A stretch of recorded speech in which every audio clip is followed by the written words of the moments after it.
असणारा बेस्ट यांच्या युनियनला आम्ही आज असणाऱ्या बैठकीसाठी बोलवलं होतं। काही युनियन्सने आपल्या असणारे प्रतिनिधी त्या ठिकाणी पाठवले होते। जो काही प्रचार चाललेला आहे की बेस्ट 100% चालू आहे, ही बातमी पूर्णपणे चुकीची आहे, खोटी आहे।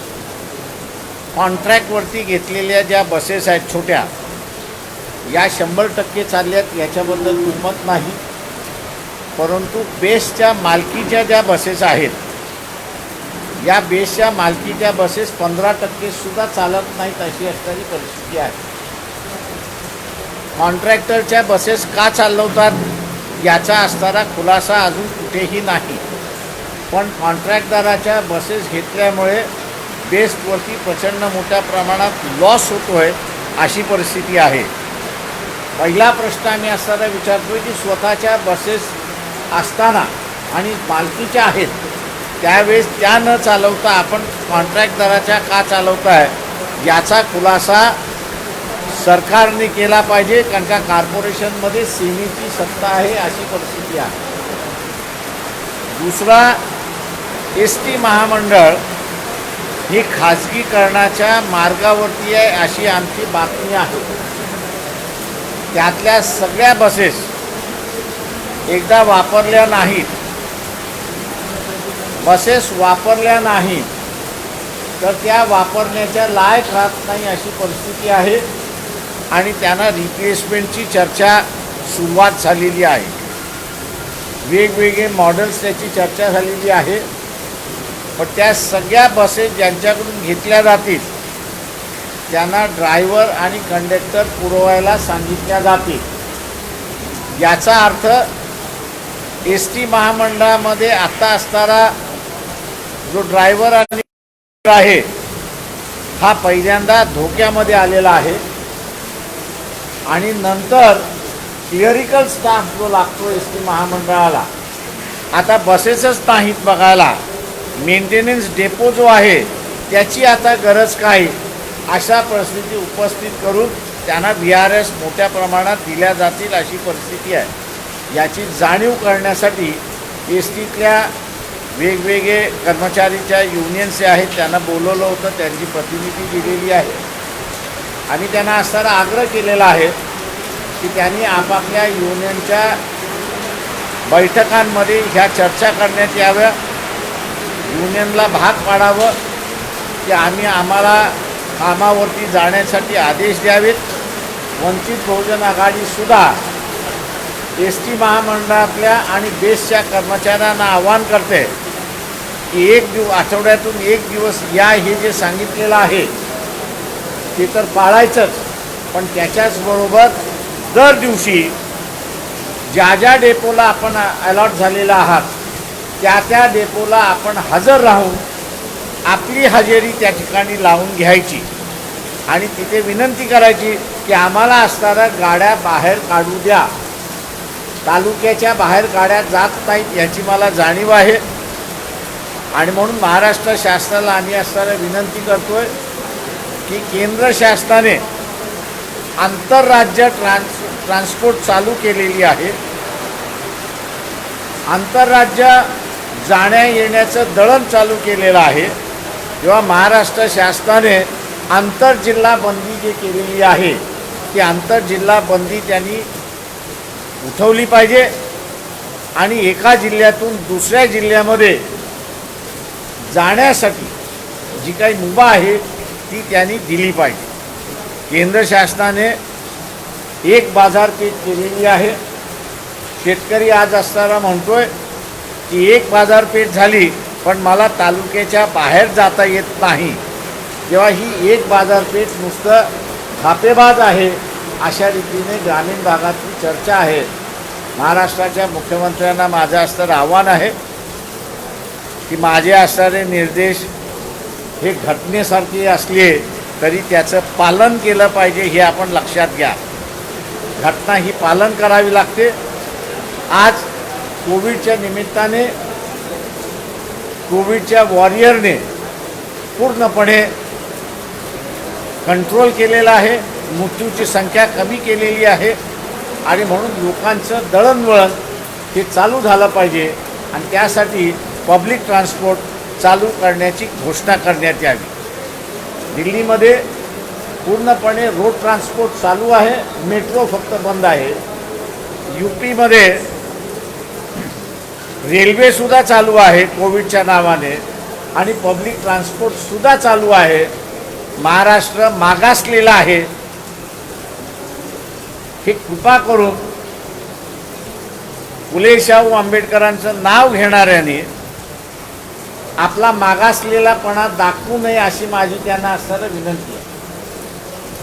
महाराष्ट्र हा प्रगतिशील राहिलेला आहे, प्रोग्रेसिव्ह राहिलेला आहे आणि लीड घेणारा राहिलेला आहे.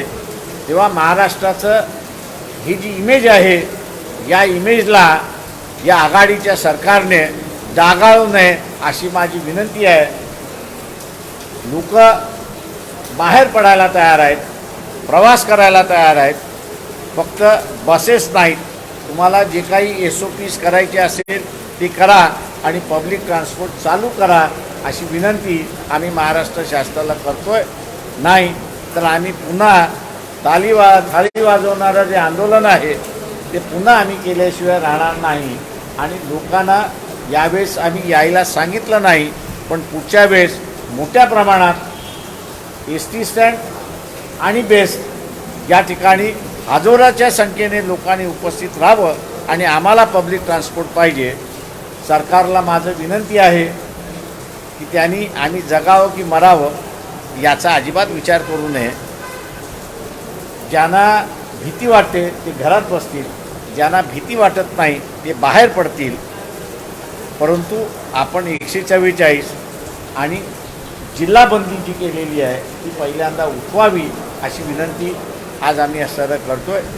मी जसं म्हणालो की ST महामंडळले युनियन्स आणि बेस्टमधल्या युनियन यांनी जर आंदोलन त्यांचं उभं केलं तर वंचित बहुजन आघाडी त्यांच्या पाठीमागे उभी राहिल्याशिवाय राहणार नाही. उलट त्यांच्या आंदोलनाबरोबर राहील एवढं आश्वासन आज आम्ही त्यांना दिलेलं आहे. आपण विचारा. आज त्र्यंबकेश्वरमधल्या काही पुजाऱ्यांनी राज्यभरातील मंदिरं खुली व्हावी अशी मागणी केलेली आहे. त्या मागणीला घेऊन ते राज ठाकरेंना देखील भेटलेले आहेत. राज्यभरातील मंदिरं पण खुली व्हावी. ते अकोल्यामधलं राजे राजेश्वररावांचं जे मंदिर आहे की जिथनं म्हणजे अकोल्यामधलीच ती असणारी प्रथा आहे, कावडची प्रथा आहे, जी इतर जिल्ह्यांमध्ये कुठे नाही आहे. ते मंदिर मी असणारा खुलं करून आलो, दरवाजाही ओपन केला, लोकांनी तिथलं असणारं दर्शनही घेतलं, कावडही निघाली आणि पुन्हा विसर्जितही झाली. तेव्हा मुख्यमंत्र्यांना मी सांगतो की तिथे पुन्हा असणारं कोरोनाचे पेशंट निघाले नाहीत. तेव्हा इतर जिल्ह्यांमधली जी मागणी आहे मंदिरांची तीसुद्धा त्या ठिकाणी घ्यावी. माझ्या माहितीप्रमाणे 31 की 31 तारखेला जेवढे सगळे हरिभक्त परायण आहेत त्यांचं आंदोलन पंढरपूरला होणार आहे आणि त्यांनाही मी आश्वासन दिलेलं आहे की तुमच्या आंदोलनाबरोबर मीही त्या ठिकाणी उपस्थित राहीन. सरकारने आम्हाला जेलमध्ये टाकायचं असेल तर निश्चितपणे जेलमध्ये टाकावं, पण हे आंदोलन झाल्याशिवाय राहणार नाही एवढं आम्ही शासनाला सांगतो. माझं म्हणणं आहे आता आयुष्य लोकांचं सामान्य होण्यासाठी जी जी पावलं उचलली पाहिजेत ती सगळी पावलं सरकारने उचलली पाहिजेत हा आमचा आग्रह आहे. मरणापासून कुठलाही मुख्यमंत्री कोणाला मंत्री असेल संत्री असेल हा थांबवू शकत नाही.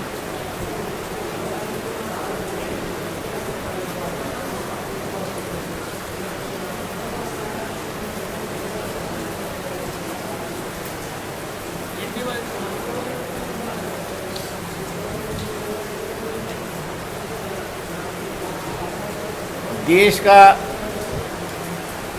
कैपिटल जो है दिल्ली, उस दिल्ली में पब्लिक ट्रांसपोर्ट शुरुआत है, सिर्फ मेट्रो बंद है. बम्बई एक फाइनेंशियल कैपिटल है लेकिन यहाँ पब्लिक ट्रांसपोर्ट बंद है और इसलिए स्टेट ट्रांसपोर्ट के यूनियंस और बेस्ट के जो यूनियन उनके पदाधिकारियों के साथ में यहाँ पे चर्चा हुई और चर्चा होने के बाद यही हम लोग उनको बता रहे हैं कि आज उनकी सर्विस जो है वो खतरे में आ चुकी है। प्राइवेटाइजेशन का दौर चलने वाला है। बेस में भी कॉन्ट्रैक्ट पर बसेस लेना शुरुआत हुई है और एसटी महामंडल की जितनी भी गाड़ियां हैं 4 महीने से बंद है और 2-3 महीने बंद हो जाएगी तो शायद मेरे ख्याल से वो चलाने लायक नहीं होंगी और फिर सरकार दोबारा प्राइवेट सिस्टम एसटी ट्रांसपोर्ट में ला सकती है। और एसटी ट्रांसपोर्ट में अगर प्राइवेट सिस्टम आ गया तो ड्राइवर, कंडक्टर और क्लियरिकल स्टाफ जो है उनकी नौकरियां चली जाएगी। और इसलिए हमने उनसे आग्रह किया है कि पब्लिक ट्रांसपोर्ट चलाने के लिए आप पर जिम्मेदारी है और आप ये जिम्मेदारी निभाने के लिए हर दिन आप जिस डिपो में हो वहाँ पर उपस्थित हुई सुबह आपकी हाजिरी जो है वो दर्ज कीजिए और ये मांग कीजिए वहाँ पर कि हमको काम चाहिए। हम बस और स्टेट ट्रांसपोर्ट दोनों चलाने के लिए तैयार है। मैं उम्मीद करता हूँ कि एसटी और बेस के जो यूनियन के पदाधिकारी है वो उचित निर्णय लेंगे, ऐसा हम लोग यहाँ पर मानते हैं। सरकार से हमारा ये कहना है कि सेंट्रल गवर्नमेंट ने इंटर स्टेट ट्रांसपोर्ट और इंटर स्टेट लोगों को आने जाने की इजाज़त दी है, लेकिन महाराष्ट्र स्टेट ने इंटर डिस्ट्रिक्ट जो पाबंदी लाई है उसको वो खोले और वो खुलने के बाद मेरे ख्याल से स्टेट में ट्रांसपोर्ट सिस्टम भी चल सकती है और लोग यहाँ से वहाँ भी चले जा सकते हैं, ऐसी एक परिस्थिति है। और इसलिए महाराष्ट्र सरकार से हम लोग ये दरख्वास्त कर रहे हैं कि आप ये जो इंटर डिस्ट्रिक्ट पाबंदी लगाई है उसको आप उठाइए, पब्लिक ट्रांसपोर्ट तुरंत आप शुरुआत कीजिए। कॉन्ट्रैक्ट के जो बसेस मुंबई शहर में लिए हैं उसको बंद करते हुए बेस के जो अपने बसेस है उसको आप चलाइए। यही हम लोग सरकार से विनती कर रहे हैं। उम्मीद है कि सरकार इस लाइन को सोचेगी, ऐसा हम लोग विचार करते हैं। गेल्या काही दिवसापासून शरद पवार कृपाभोगी वाद सुरू आहे। पार्थ पवारांनी एक वक्तव्य पार्थ पवारांनी जे पत्र लिहिलं होतं CBI त्याला घेऊन शरद पवारांनी त्यांना जाहीररित्या फटकारलं होतं। या सगळ्यांनी आपण कसं बघतो? अजित पवारांची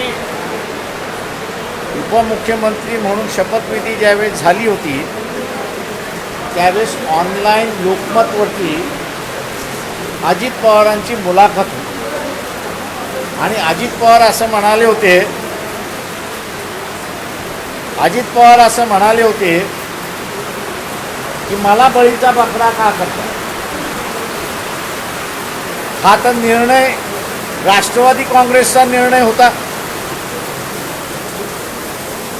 तेव्हा आता आणि त्याच्यानंतरही शरद पवारांनी अजित पवारांना फटकारलं। आता पार्थ पवार यांनी सुद्धा BJPची स्तुती करणारा असणारा स्टेटमेंट केलेला आहे आणि आपल्याला असं दिसतंय की शरद पवार पहिल्यांदा त्यांनी अजित पवारांना फटकारलं आणि आता असणारा पार्थ पवारांना फटकारलं। या हा गोड बंगाल काही आहे तो शरद पवारांनीच सांगितलेला अधिक बरा आहे असं मी त्या ठिकाणी मानतो।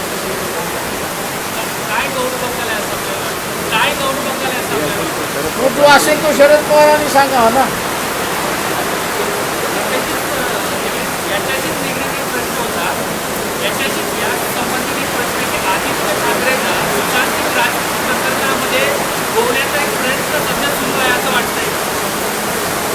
नाही, माझ्याकडे सगळीच माहिती नसल्यामुळे मी काही त्याच्यावरती बोलू शकत नाही।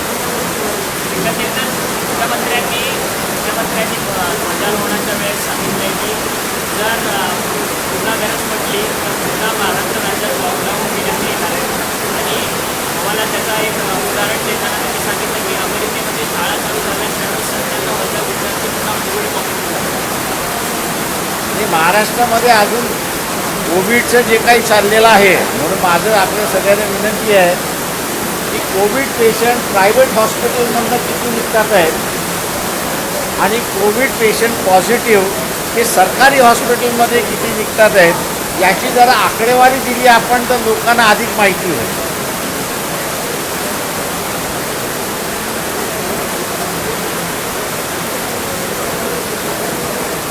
त्यानंतर मुंबईचा महापौर किशोरी पेडणेकर यांनी सांगितलं मुंबईच्या महापौर किशोरी पेडणेकर यांनी सांगितले की मुंबईच्या फक्त 4 वॉर्डमध्ये सगळ्यात जास्त कोरोनाचा प्रादुर्भाव आहे, बाकीच्या वॉर्डमध्ये प्रादुर्भाव नाही आहे.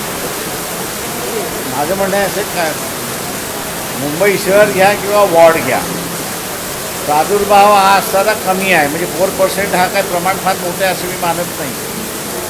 तुम्ही उरलेल्या लोकांना वेटीस का धरताय? हे जर 94% इफेक्टेड असतील तर 96%ना तुम्ही असताना ब्लॅकमेलिंग का करताय? त्यांना असताना वेटीस का धरलेला आहे? त्यांना त्यांचं नॉर्मल आयुष्य जगू द्या ना.